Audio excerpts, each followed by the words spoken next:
তো বন্ধুরা, cats listing হয়েছে, এক্সচেঞ্জে ট্রেড শুরু হয়েছে, 3 ঘন্টা হয়ে গেছে। তো এখন বর্তমানে প্রাইস চলতেছে হচ্ছে গিয়ে 0.00095।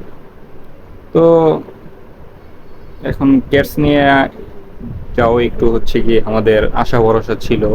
টানা চারটা এয়ারড্রপ ফ্লপ হইলো।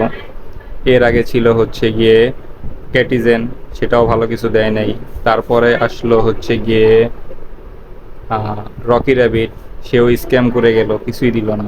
তারপরে আসলো হ্যামস্টার কম্বেট। যদিও ক্যাটসের তুলনায় হ্যামস্টার কম্বেটে আমাদের সময় বেশি কনজিউম হয়েছে, আমাদের অনেক সময় দিতে হয়েছে, বাট তারপরও ক্যাটসের প্রতি মানুষের একটা আলাদা বিশ্বাস ছিল যে না, হয়তো বা এটা একটু ভালো কিছু দিবে আমাদের।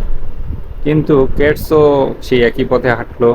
ক্যাটসের প্রাইসও খুবই কম এবং টোকেনও যা দিল সেই তুলনায় প্রাইস কিছুই হইল না।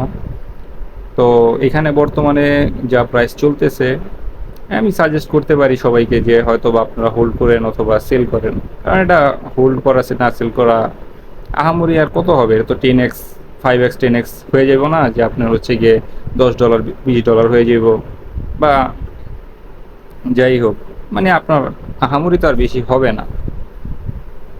তো দেখা যাক, পরবর্তীতে আসতেছে হচ্ছে গিয়ে এক্স এম্পায়ার কী দেয় সেই দিকে আমাদের তাকাইতে হবে। যদি এক্স এম্পায়ারও এরকম হয় তাহলে হয়তো বা টেলিগ্রাম এয়ারড্রপ থেকে সবাই মুখ ফিরিয়ে নিবে। কারণ একের পর এক এভাবে ফ্লপ, একের পর এক ফ্লপ এয়ারড্রপ দিলে কেউই হয়তো বা এখানে কাজ করতে চাইবে না। তো কে কে সেল করছেন আর কে কে সেল করেন নাই কমেন্টস করে জানাবেন অবশ্যই। আর অন্য কোনো নতুন কিছু আপডেট আসলে অবশ্যই জানাবো। ধন্যবাদ।